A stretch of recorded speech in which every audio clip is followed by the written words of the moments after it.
Hey BFD, Kyle here. What if I told you your eyeball actually smelled? Good afternoon, fellow buddies without your film degrees yet. Although if you watched our last video, you could get them in the mail if you subscribe. Believe me, every other subscriber has their film degree in the mail at the very least. And if it got lost, then that's the USPS's fault.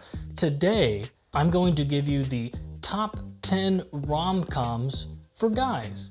Now fellas, with Valentine's Day coming around the corner, you might be expected to watch a rom-com or two with your lady.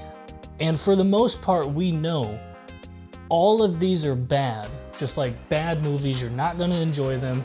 They're cliche, the dialogue is uninteresting. The guy usually acts like in a way that would get me thrown in jail in real life, but then somehow that's romantic in the movie, and it's you're watching it and you're like, who the hell would enjoy this? The truth is, nobody actually likes those movies. They just think they do because they've been manipulated by Hollywood, but that's a whole nother thing. But don't worry, I want to help us men. We don't get enough help in the world these days. So like I said, I'm going to give you a top 10 rom-coms that you will enjoy. And I wanted to diversify the list of movies as much as possible, so that way if your girl likes something different than this other thing, then we have the kind of subgenre under rom-com that I think would work really well. So without further ado, let's go to number 10, The Wedding Singer. It's been a long time since I've watched this movie, but from what I remember, it's pretty good. It's all right. It's a very standard rom-com. Guy gets dumped at a wedding, but now he has to, play weddings. Well, he already did before, but now he has to keep doing it, and he's heartbroken. And there's this one scene where he sings, "Oh, somebody kill me, please!" And I thought that was hilarious as a kid. I guess that shows a little bit about me. But regardless, Adam Sandler, Drew Barrymore in their prime. It's a very good movie. It's a very wholesome movie. And just as far as a standard rom-com goes, you're not gonna go too wrong with that one. So, number 9. Number 9 is Silver Linings Playbook. This is a really good movie, just on its own. Jennifer Lawrence is crazy, and she plays somebody in the film who's crazy. Bradley Cooper is also insane in this movie, and it's just so good. It's really well written.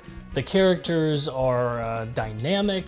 The situations that happen in there don't feel contrived. They feel like something that the characters would actually do. And it's just a really well written screenplay. You're going to enjoy this movie, whether you're a fan of, romance at all, because it's not really that much of a rom-com. It's more of a, small rom, big com with drama. Yeah. Number 8, Crazy Stupid Love. I really like this movie. I was taking a film class and they showed one scene from this movie as an example of whatever, of subtlety, if I'm not mistaken. And it affected me so much emotionally that I had to go and find the movie as soon as I got out of class, and I watched it, and it's really good. It follows, I think, 3 separate stories, and they're all trying to find love at different points in their life, but they intersect a bit like Love Actually, but this time it's not a tremendous slog to get through, and I know people might disagree with that opinion, but it is the truth. I went and saw Love Actually in theaters over Christmas, and I thought I remember it being better, but it's really not that good. It's okay, but Crazy Stupid Love does what Love Actually does better. And you know why? Because it's in the States. It's in the United States of America. Number 7 is Palm Springs. I actually had Groundhog Day on the list as well as Palm Springs until I remembered they're basically the same movie. Palm Springs is more of a sci-fi angle into that, but even then it's really about the character's drama. It's got Andy Samberg and the chick with the big eyes. No, not that one. No, not that one. Yeah, that one. It's very funny, and it's got a really sweet emotional core at the center of it, and you're gonna like it. It's Andy Samberg. He's usually pretty good in films, so Check out Hot Rod as well. That's another really good one of his. Number 6, The Princess Bride. Don't tell me I don't have a heart, because I love this movie. I will defend this movie till my dying day. I've only known one person in my entire life who did not like The Princess Bride, and that's because she used to watch it with her dad, and then she has a weird relationship with her dad. But I may have given away a bit too much information about this person, but you don't have to worry, Cheyenne. The Princess Bride is amazing. Everybody knows that. If your woman's gonna make you watch kind of like a typical sappy romance or whatever, try to press The Princess Bride because you will enjoy it. It's very funny, it's very witty, and the story is just really good. Number 5, When Harry Met Sally. This is probably like the best screenplay I've ever seen on film. The writing in this is so sharp. It follows these two people as they go from college, like, you know, exiting college life to late adulthood, like late 30s, whatever. And it's so expertly written. And the whole question is, can men and women be friends?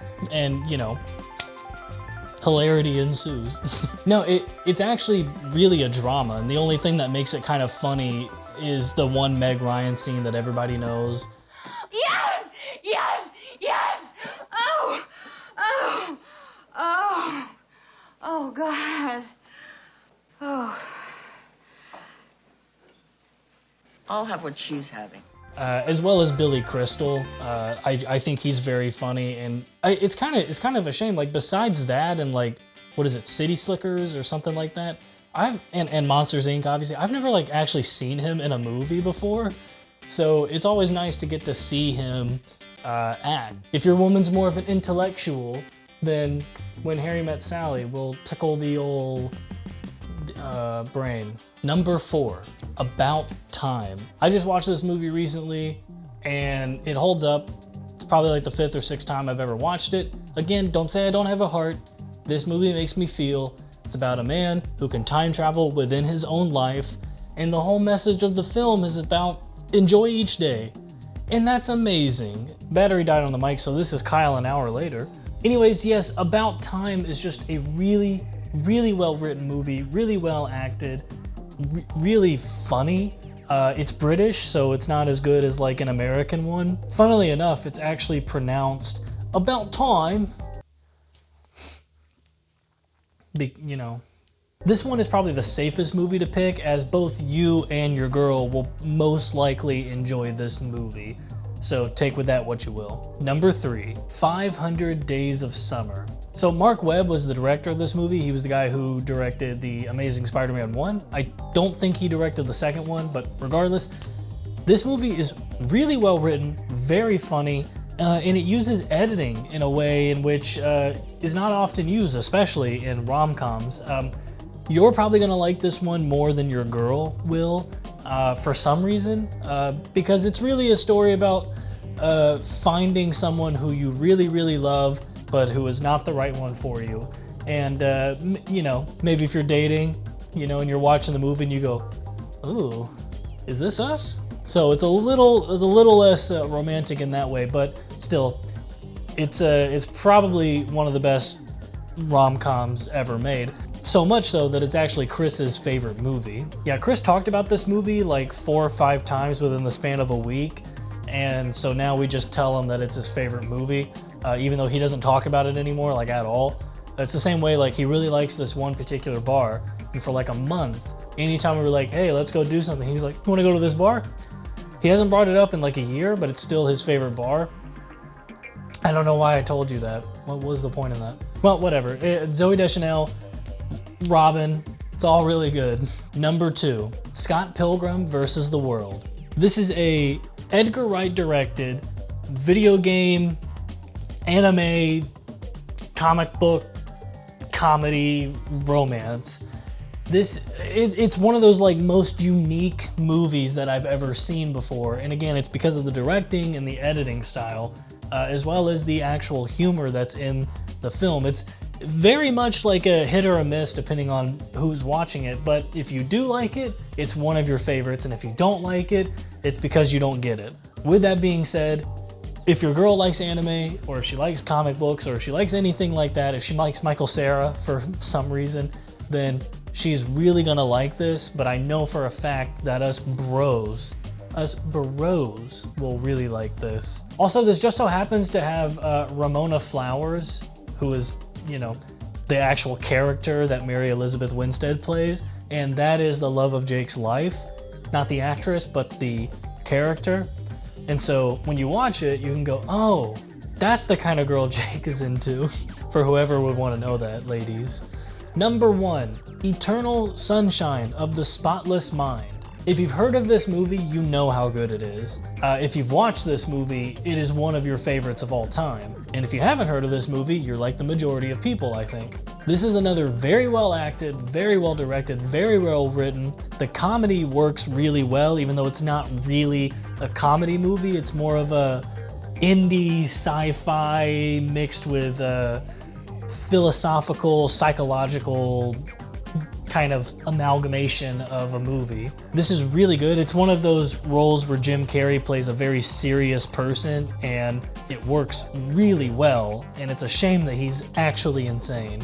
Yeah, the movie is very almost psychedelic in a sense. It's very trippy, it's very dreamlike, and it is out of chronological order, and a lot of it, you know, takes place in his head. Some of it's just stuff in the past, some of it's stuff in the present. Some of it's actually happening, some of it's just in his head. So it's one of those ones where you're really gonna have to think about it a lot for you to understand it. You might have to watch it more than once. I would highly suggest that. I've seen it like 3 or 4 times and I think I get it now. It's one of those movies. That's one of those ones that anytime I see that it's added on a streaming service, I click on it and I watch it. It's so good. And that is definitely my number 1 romantic comedy pick. Well, we're gonna see if my fiance goes for it. If not, then I'll have to just watch something like The Space Between Us, or The Love in My Heart, or The Heart of My Love, or City Girl Goes to Countryside, or Country Girl Goes to City Side. Yeah, like I said at the top, most rom-coms are bad, but these list of 10s, they are solid picks that I know you will enjoy. And most of them, depending on what kind of thing your girl likes, that she'll enjoy too. So with that being said, if you like this video, well, give it a like. And if you really like this video, then subscribe to the channel. We've got a bunch of things coming out all over the internet. You know, it's just on this page. We've got a bunch of things that we're very excited about for the future. We've got a lot of videos coming out. We've got movie reviews, but if you like anything that you see on our channel, go ahead and subscribe. Yeah, I guess that's it. You can comment too. What's your favorite rom-com? Did it make the list? Did it not? Let me know. I'm gonna go take an Excedrin before I have to watch some Hallmark ass movie.